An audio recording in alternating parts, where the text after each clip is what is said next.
Hey, this is Christian Roldan. And Jordan Morris from the Seattle Sounders Football Club. And you're listening to This is Nos Odietis. This episode of Nos Odietis is sponsored by Full Pull Wines, a Seattle-based wine retailer and proud sponsor of Nos Odietis since 2011.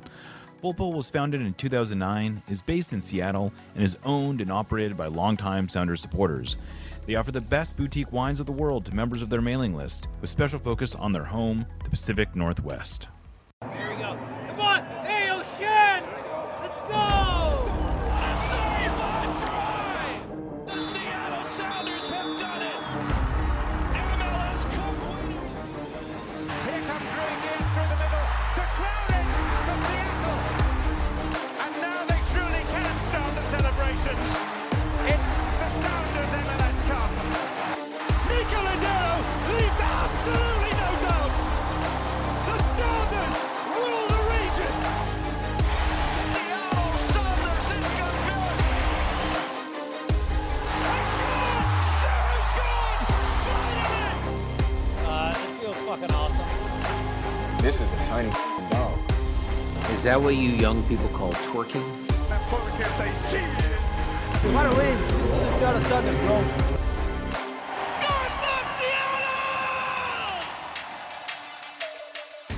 Welcome to another edition of Nos Odietis, sponsored by Full Pull Wines, Watson's Counter, and our subscribers.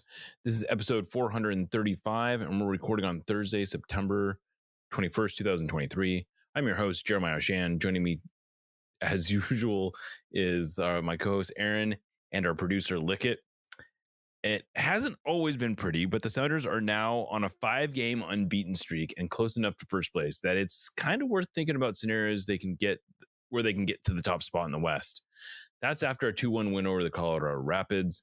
The first 75 minutes or so was about as good as the Sounders have looked in a long time. It was not a perfect performance by any stretch, but they were moving the ball, creating chances, and out shooting the Rapids 11-2 while building a 2-0 lead. Now, because this is the 2023 Sounders, it did get a little bit nervy at the end, but overall, I thought it was an encouraging performance, albeit against the last place team. We've been saying a lot of that lately, it seems. What do you think, Aaron? Are we back? Yeah, I'm not ready to say that yet. I'm not willing to say that yet. But one of the things I was kind of thinking about last night after the Rapids game is that it's easy to look back on past seasons and sort of forget how sloppy the sausage making was at times. Yeah. There were a lot of games like this one and a lot of games like the one against Dallas in even the best seasons, right? Where you just scrap it out and get a point on the road, and maybe you don't play that great like they did against Dallas in the first half, but you're solid enough at the back and you have, good enough attacking players that can go and get you a goal, and you just gut those games out. And if you can win your games at home, and if you can win games against teams like the Rapids on the road, it might set you up for a good run in the playoffs, right? And I just think so much of how we look back on seasons is dependent on how do we feel at the end of the year. Right. And, this Sounders team, we've been saying it all year. I think you've been more convinced of it than me at times, but there's enough talent, especially in this Western Conference, that there's no reason to think that this team can't go on a run. They just needed to show us that they were capable of doing that. And I think going unbeaten in 5 is, it's not bad. It's not a bad start. I mean, it's the longest unbeaten run they've had since that record-setting start in 2021. So it's, and a 5-game unbeaten streak is not the highest bar. I sort of went through a laundry list of these things that they've accomplished. They have 8 goals in these 5 games. Again, not exactly, that's not exactly blowing the doors off of anyone. But to put it in context, 8 goals in 5 games is the same number of goals they had in the 10 games immediately preceding this run. They've scored multiple goals in 3 games. You'd have to go back basically 18. I think it was 18 games to find the span of time it took them to get to 3 multi-goal games. So it's not like everything is great, but it's better. They're 5 points out of first place. There is a plausible scenario in which the Sounders are playing for the top spot in the West if they can, in the season finale. Well, we actually, the second segment of this show, I think we're going to get into the details of how that breaks down.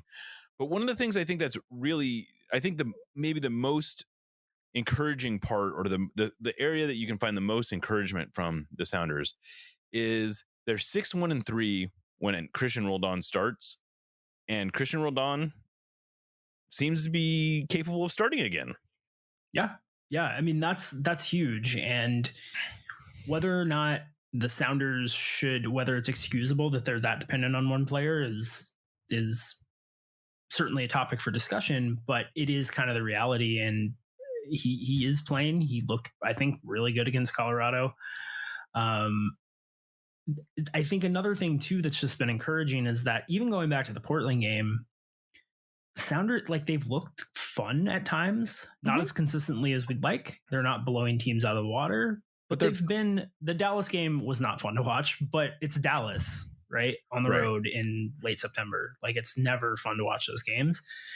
And I think Christian being back, just for whatever reason, seems to have this multiplier effect of everyone plays a little bit more loose and the team just works better and more cohesively. And I think I'm really ready to, I need to see probably one or two more good results, and I need to see, Christian stay healthy. But I'm ready to be super optimistic. I am. It's not going to take a lot to convince me that this team could make a run in MLS Cup, right? Like, and that a month ago, like, if you would ask me after the Monterrey game, do you see any plausible way that you're going to get back to this point this season? There's no way that I would have felt that way. And then they lost to Atlanta in the first game out of the I think it looked really, really bad. Yeah, I mean, and that's sort of the thing is I kind of keep coming back to this, and you just put yourself in the mindset of where things were after the Atlanta game, and we're in a much better place. I think this is probably closer to what the Sounders were trying to do, and I think maybe it's a good sign that even after this game, both Albert Rusnak and Stephen Fry were both sort of, like we played better, but we know we could have, we know we're not at our best yet. And they were very, and the end of the game was a little sloppy. They got outshot 9-0 over the last 15 minutes of the game. It wasn't like the Rapids were dominant in that, but, the goal they got was a well-deserved goal. And they had a couple, decent looks at potentially finding an equalizer. And those end of the game was pretty nervy. But the Sounders got through it, right? Yeah. I think the thing that I need to see, and I don't think we're going to see it against Nashville, and it felt like we might see it against Colorado, was I need to see them just lay the boots to somebody, right? It would be nice. It would do a world of good. And I think that was the thing that had me frustrated after the result, was not only did they not find a way to blow the doors off, but they made it a lot more uncomfortable than it really needed to be down the stretch. But I think a lot of that is due to confidence. I think a lot of that in this game was probably due to fatigue as well. But the fact that they were even in a position where it's like, man, they could win this game by like 3 or 4 goals on the road. That's just not something that we would have seen, at any point really this season past May. And so the vibes are not immaculate yet, but they're better. Like, this does not feel like a team that is just bound and determined to shoot themselves in the foot every time they step on the field. And they definitely felt that way in August. Yeah. And I would say there's still some sense of fragility, I think, with for sure the way this team is. And I think we saw that against the Rapids, where as soon as the momentum turns, it feels like, where are we going? Yep. And the only cure really for that, I mean, and I think some of that is perception, some of that is reality. And, there's something to be said that the Sounders haven't had a shutout in a long time at this point. I think they're now going on at least 8 straight without a shutout, which I'm sure is the longest stretch they've gone this year without a shutout. They are not, which is go ahead. Sorry, but which is crazy when you consider that they've allowed the second fewest goals in MLS. Yeah, well, they've been this season. Right. I would say overall their defense is still pretty good, and they've even in that stretch of games, which doesn't include the 7 goals they allowed during Leagues Cup, but it's mostly 1 goal that they've allowed. I think they have maybe 2 games in that time where they gave up 2 goals, which was the Portland game and the Atlanta game. But so it's not like they're getting shelled by anyone, but it does seem like they make one critical error a game that ends up costing them a goal. And that's bad. You certainly don't want to do that. And like even against the Rapids, like I went back and watched that a few times, and they had a few chances to clear that opportunity. They didn't clear it. And then what ends up happening is like both Josh Atencio and Obed Vargas get sort of stuck guarding space instead of tracking a runner. And those are the kind of things that happen. I will note it was like Christian Roldan, if he was playing, would have probably been playing the spot that Obed Vargas was in. And I would imagine maybe he's a little more attentive to where Cole Bassett is on that play.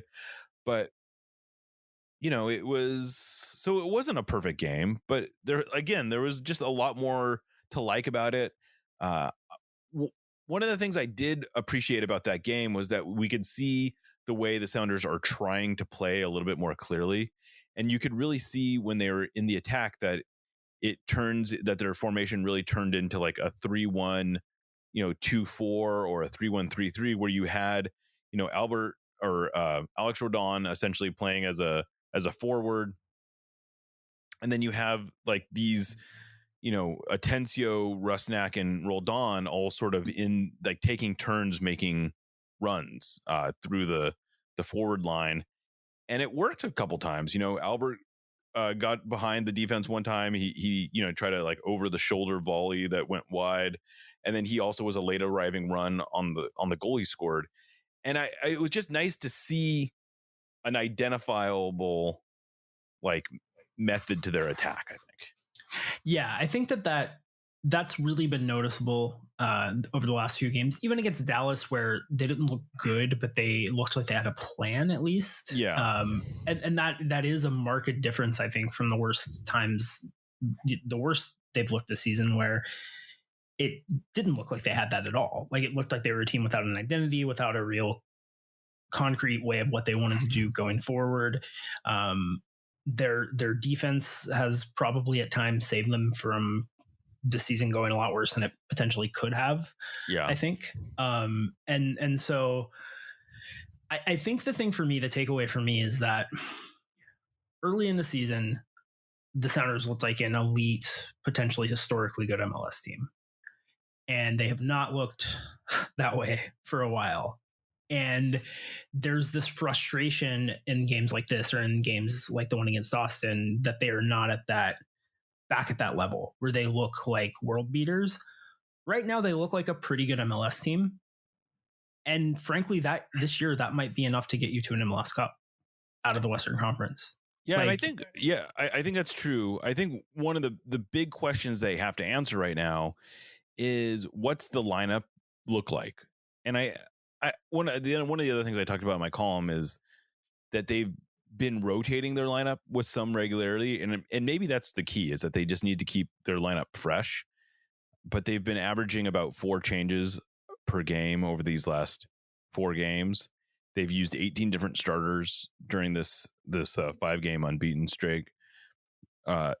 And those are all, and I think maybe that's the key, is they just need to not get too settled in on one starting group.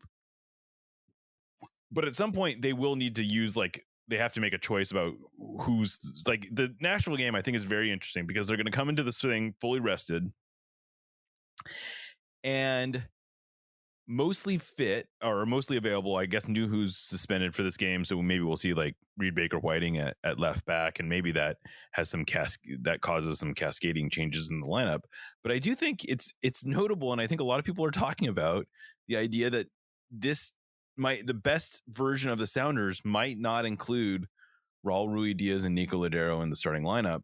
And I'm curious where you fall in that decision. I definitely think the best version of the Sounders does not include Raul in the starting lineup.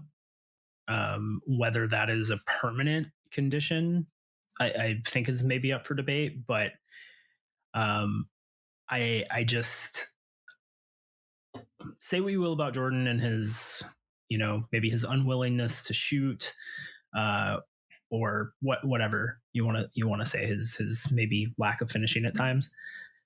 He contributes a lot more to the team in non-scoring ways than Raul.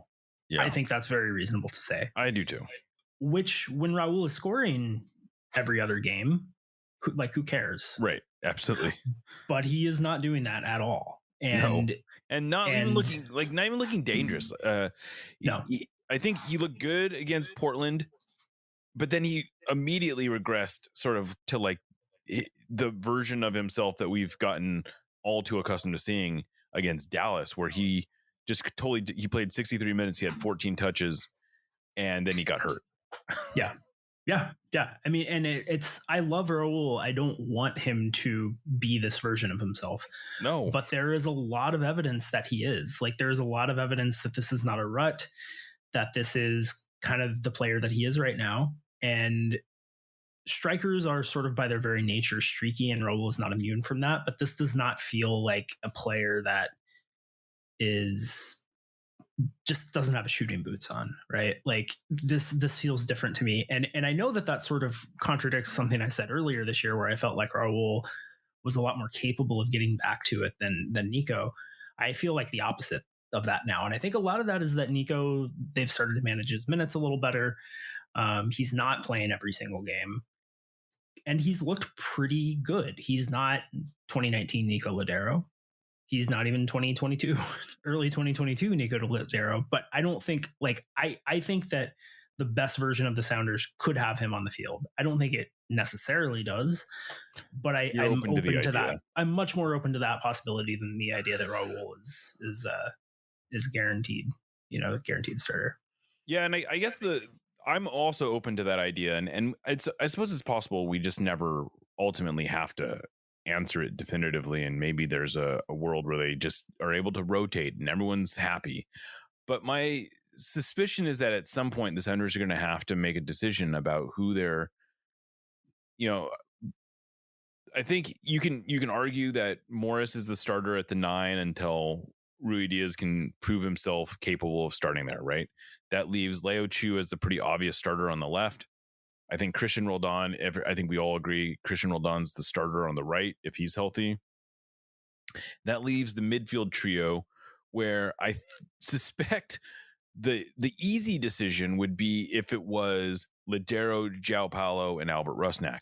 I have become convinced that particular trio just does not have what the Sounders need to be competitive. Now, I suppose it's possible that just adding Christian Roldan on the right suddenly allows that trio to be more effective. I'm open to that possibility. But are you, or do you think, or are you maybe like, because I do think there's an argument to be made that like you need a Josh Atencio or an Obed Vargas in that midfield trio just to sort of make it work. I think you're half right there. I think you definitely need a player like Josh Atencio or Obed Vargas. I'll say that. Okay. I have a clear preference of the two. I think we probably share that preference. But I do think conceptually, yeah, you're correct. João Paulo is not. He's still an elite midfielder, but I don't think he is capable of doing as much as he was a year or two ago. I think he needs to have a more defined role than just being a free roaming 6 or whatever the term would be. The best Sounders teams of the last few years have had Nico does whatever the hell he wants in the attacking third, and João Paulo does whatever the hell he wants in the central third. And it was great when it worked. Like, they were capable of doing that, but that's not a reality that can continue to exist for that long, no matter who the players are. So yes, I definitely think that you need a player like Atencio or like Vargas. And I feel bad because it's not like I think that Obed Vargas is a bad player, that he still has just limitless potential. I just don't think he's someone the Sounders can be depending on right now, for a host of reasons. And I think Atencio has looked great pretty much anytime he's played. Yeah, I think it's notable about Atencio that the Sounders are 5-2-0 in his starts. Now, a lot of those starts happen to coincide with Christian Roldan also being on the field, and I don't want to overstate how good. Like, Atencio was not perfect against the Rapids, but I do think he undeniably provides a element to the Sounders that makes them better, and that is an ability to win a lot of balls in the midfield and a willingness to sort of push the game forward that I don't think anyone else is really capable of doing for 90 minutes. Right. And I think that is, I think that he and Obed have overlapping skill sets to a large degree, but I think where the differences are, the things that Atencio does are more beneficial to the Sounders at this point. Like, I think there's things that he brings to the table that Obed and frankly nobody else really in the midfield does. And I think that's been pretty clear anytime he's played this year. Yeah. I mean, I really hope we get to see more of Atencio this year. I think there's a real possibility. Like, to me, he's the player who has the most potential to raise the Sounders ceiling.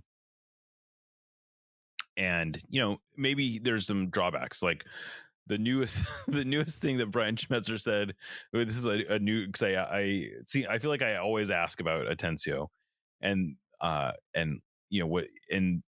yesterday he said something about how his angles on pressing sometimes leave the Sounders more exposed than with other players, which might be true. I don't know. It's like I kind of trust the coaches on that one, but that was a new area of improvement for Atencio to make. And also, I don't know that Obed Vargas's angles are perfect either. It is interesting that there are players that get that kind of feedback publicly, right, and players that don't. Yeah. And those players tend to coincide with the players that maybe some folks in the fan base would prefer to see more of. Right. Which is predictable, I guess, because the coaches, like, nobody's asking why is this guy that sucks not playing more? Well, and nobody's asking why. What is this guy that you keep playing? What does he suck at? Right. Right. But no, that's fair. It is funny. I mean, there is a pattern there that is pretty funny. Yeah, and I don't know. I guess my biggest hope from this 5-game stretch is that the Sounders are, because I think sometimes the coaching staff said all the right things about, oh, we're so deep and all this kind of things, but when push came to shove, they didn't really show it. They didn't really use the depth as effectively as they could have. And I do think that they were more effective during this stretch. And I hope that's sort of like the takeaway, is that there are good players on this team. We just have to like rotate them in and show them some faith. It is interesting that I don't think Aber, I'm not sure, played at all during this. I don't think he did. And I know Mark Kastner pointed that out late on in the game before it was decided, and the Sounders had absolutely no outlet and could not hold possession. And a lot of the players in the attacking third looked exhausted, that he couldn't even sniff the game in that situation, which seems like a bad sign to me. It doesn't seem great. It does not seem great. That is for sure. Well, why don't we take a break here? We're going to come back. We're going to talk a little bit about the scenarios. Like, we have 10 days off, so it's maybe fun to play around with some scenarios, but we're going to talk about the scenario that could potentially play out, that would see the Sounders playing for a Western Conference title on the last day of the season. You're listening to No Soniatis, and we will be right back. Watson's Counter wants to thank everyone for their patience, but now the wait is over. Located at 6420 24th Avenue Northwest in Ballard, they've reopened in a brand new location with the same bomb-ass coffee and the same dumbass vibes. You can still expect their classics like the gochujang fried chicken sandwich and Fruity Pebbles French toast, alongside their new soft serve program and their world-class coffee. Make sure to follow them on Instagram for all the latest and greatest. Welcome back to Nos Audietis. So in this segment, we're going to basically look at schedules and talk about what the Sounders are going to have to do and what else has to happen for the Sounders to have a chance at winning the West. Now, the caveat here is this is a scenario. This is not us necessarily predicting what will happen. I think that the ground rules for this is understanding that like this is probably not the most there's a good chance this won't happen. We're not saying it's going to happen. But I'll start by saying this. If the Sounders can at least tie Nashville, I think that sets up a pretty viable path. They would have to win their 2 home games against the Galaxy and Vancouver Whitecaps. Now, I'll tell you, the Galaxy have not been a very good road team. They're only 2-7-5 on the road. That's a game the Sounders absolutely have to win. The Whitecaps game, also a game they have to win. They've been a little better on the road. They're 4-6-4. But the good news is that the Whitecaps are going to be coming off a stretch where they have played 7 games in like 3 weeks. They're like currently doing a lot of makeup for some. I'm not quite sure why, but they're having to make up some games. And while the Sounders are enjoying a 10-day break for like right now, the Whitecaps are going to be playing another game on the weekend. Then they're going to play, it's like they've got a bunch of 2-game weeks coming up. So that might be in the Sounders' favor that the Whitecaps could be sort of like running on fumes a little bit for that game. But if the Sounders can do all that, the biggest part that they will need is St. Louis can't get more than 4 points over in their next 3 games. Those 3 games are at Minnesota, which I think is they're going to be playing a desperate team, at home against Kansas City. This is a team they've struggled with in the past. And then on the road against Vancouver, which I think is the game right before the Sounders play. Is that right? Yeah, I think so. Yeah. So, and like Vancouver is probably that's going to be a tough one for them. So I don't think 4 points from St. Louis is all that far-fetched, right? No, I don't think so. I mean, games. It's probably more difficult than the Sounders getting the points they need, I think, but I don't think it's out of the question. Yeah. Yeah. And then there are some and then I'll run down because there's a bunch of teams that could also catch St. Louis. LAFC is right behind the Sounders in the standings. They've got 4 games. They got 4 more games to play before their season finale. They can't get more than 8 points, which are at Philadelphia, home versus RSL, home versus Minnesota, then at Austin. I think that at Austin game, probably automatic 3 points. And then they can't win both home games in that scenario. I don't know. That's reasonably they're probably going to lose the Philadelphia game. I think that's also coming. Like there's going to be, it's a fixture congestion type of thing. Home versus RSL, home versus Minnesota might be tough. Yeah, there's a lot that has to go right here. Yeah. And so much of it is out of the Sounders' control that you can't really worry about it. It's fun to dream about, right? And ultimately, it probably doesn't even make that big of a difference is the other thing. Although you pointed out that there's a really seemingly likely scenario at this point that the Sounders play the Timbers in the first round, which would be the worst possible outcome of all possible outcomes. Although there would be something poetic if they could actually stop their home losing streak against the Timbers in a home playoff game. That's very true. But they have to actually win to do that. Yeah. So. If the Sounders end on 51 points or thereabout, that should be they only win their 2 remaining home. The way they could get there potentially is just winning their 2 home games. I would say finishing third feels pretty 51 points feels like a third place finish to me. And I think there's a pretty good chance the Timbers are going to get to 6th. Yeah. Yeah. So yeah, I think the first more important for me is avoiding that. them finishing first, because a lot does have to go right. That Nashville game is huge to me. For sure. And that's a really, really tough game. I mean, Nashville is not great when you look at their overall record, but when you look at what they've done at home, and also just the fact that they're really difficult to beat, I think is the biggest thing, because you really, I guess a point is fine there, right? You can't lose that game. No, if they get a point, I think if they get a point in Nashville, that's great. Like, yeah, that's obviously that's a win result. would be ideal, but like a point is a perfectly good result. Yeah. 8-2-3 at home, Nashville. 8-2-3 at home. Don't score a lot. Really tough to score against. Yeah. Best defensive record in the league. But I could see a 0-0 in that game. I mean, neither team is really all that great offensively, unfortunately for the Sounders. And a 0-0 there, I think, is fine. I think any result in Nashville is fine. Yeah. So you get over that hump, and it's if they get, I don't know. I start to feel pretty good about their chances of there are two other teams that can potentially pass the Sounders. That's Houston, and they have a bit of a rough one. They're at Kansas City. That's probably a tough one for them. They are home versus Dallas, and then at Montreal, and then home versus the Rapids.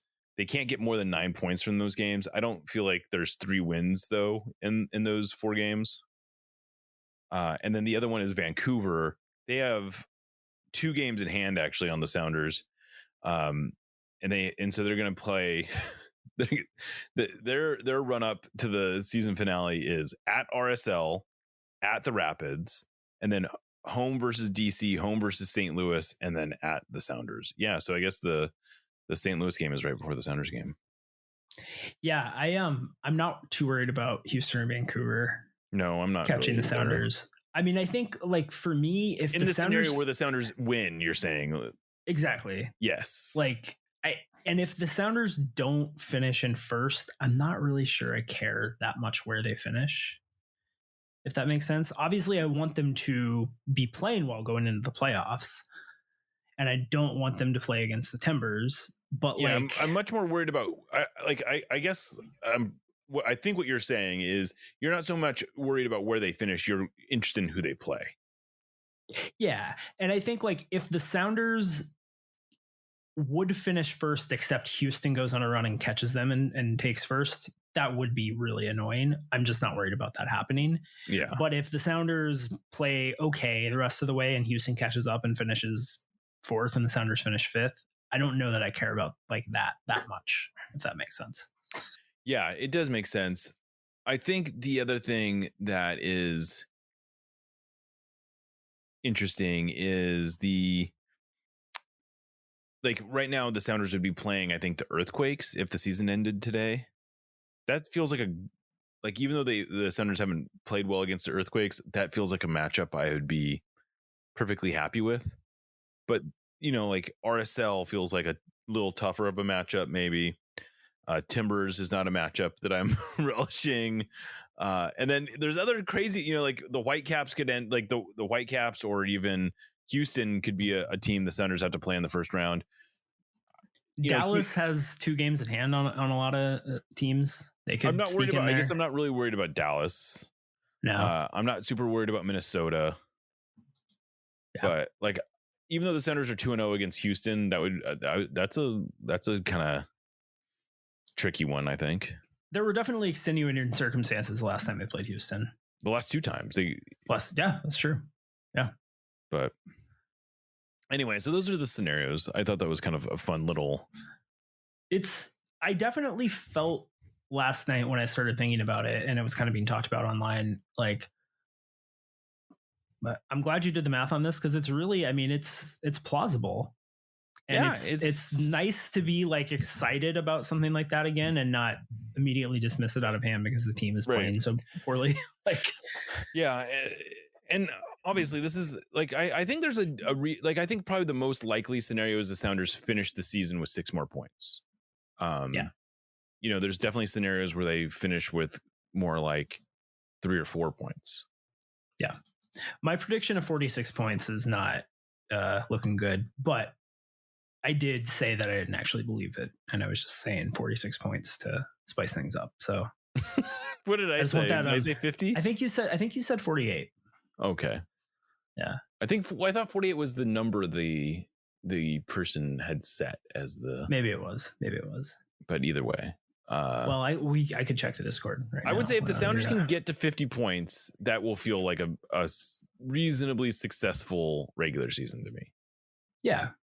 I'm totally fine with that. I mean, especially considering how things have been going. Yeah. I mean, it's hard to me to feel frustrated with a 50-point season, I guess is what I'm saying. Yeah. Like, Yeah. I would, if you had told me at the beginning of the season they were going to end at 50 points, I would have been, or like You said 50. That was your prediction. Okay. Yeah. So yeah, I mean, I don't know. It's a funny one. Yeah. But if they can, I think honestly, I would, if they win their 2 home games, I will feel very like I think I'll be at peace with the way things go, because if they win their 2 home games, they're probably going to get home field advantage in the first round. Yeah. And it would feel really good to end the season on with some home wins. They have not won a home game in a really long time. It's outrageous. Yeah. And I think that's the thing for me, is that for a lot of the season, I never really thought the odds of making the playoffs were that low. Like even when things were going pretty bad, I felt like their start was good enough that they were probably going to get in there. Yeah. But it was almost like, what's the point? Sure. Yeah, like, totally. Why they're bad. They're going to lose in the first round. And now they're back to a place where it's like, I mean, we've been talking about it all night. Like, this is a team that if they can keep this up, this is a team that can make a run.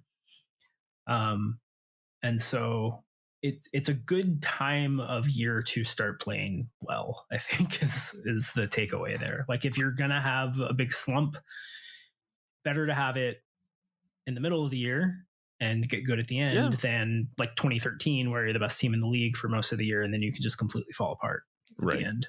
Yeah. And there was, I think I meant to mention this earlier, but I don't know why I'm saying that. Now is a good time to mention it.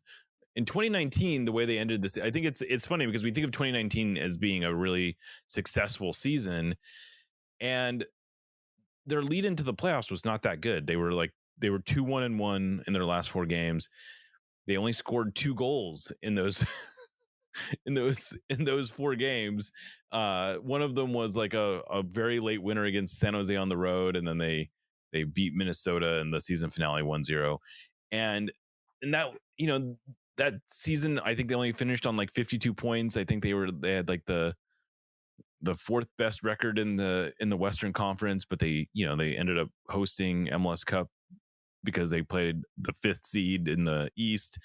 And we don't think about any of that. They beat LAFC in what we remember is the playoff achievements.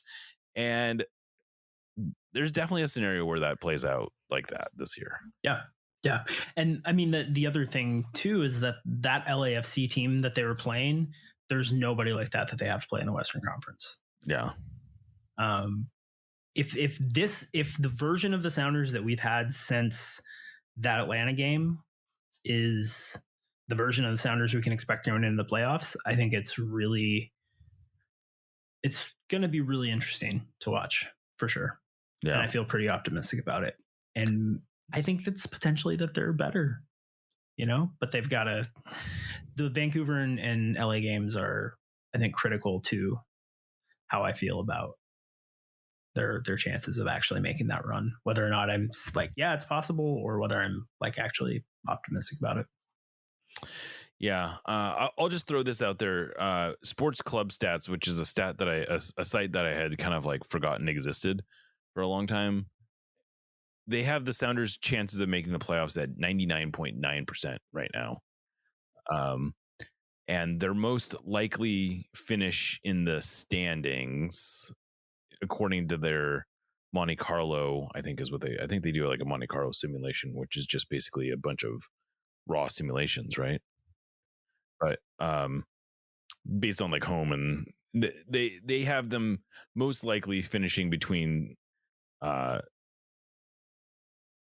well, let's see, what is their most? They have a 15% chance of finishing second, a 21% chance of finishing third, a 22% chance of finishing fourth. So you add that together with their 4% chance of finishing first, and there is a roughly 60% chance that they'll be hosting the home field advantage in the first round. So pretty good odds. If the Sounders can win a playoff game this year, considering how bad a lot of it was, playoff round, I assume you mean? Yeah. I feel okay about that. Yeah, so do I. Yeah. So do I. Well, that's probably a good place to call this a show. We probably won't be doing a regular show again until after the Nashville game. But just as a reminder, I've been doing Sound Bites, which is a little mini podcast that's available to paid subscribers only. We also have a mailbag episode that will be coming out probably this weekend. We have a interview with Hugh Weber, the Sounders president, that's going to come out on Monday. There's going to be an extended version of that's available to paid subscribers. And we'll look for a Nashville person to do a podcast with. So lots of stuff coming up, even though we won't be doing our normal podcast for another week or so. But all that said, I'm Jeremiah Shan, signing off for Aaron Campo and Lickett. This is Nos Audietis, and remember, you'll never be out alone.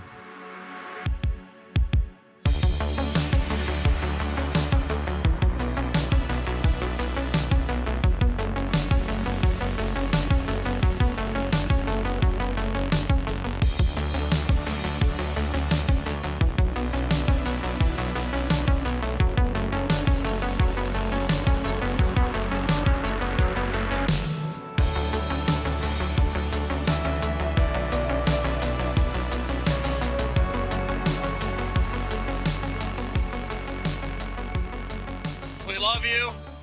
Let's win another one.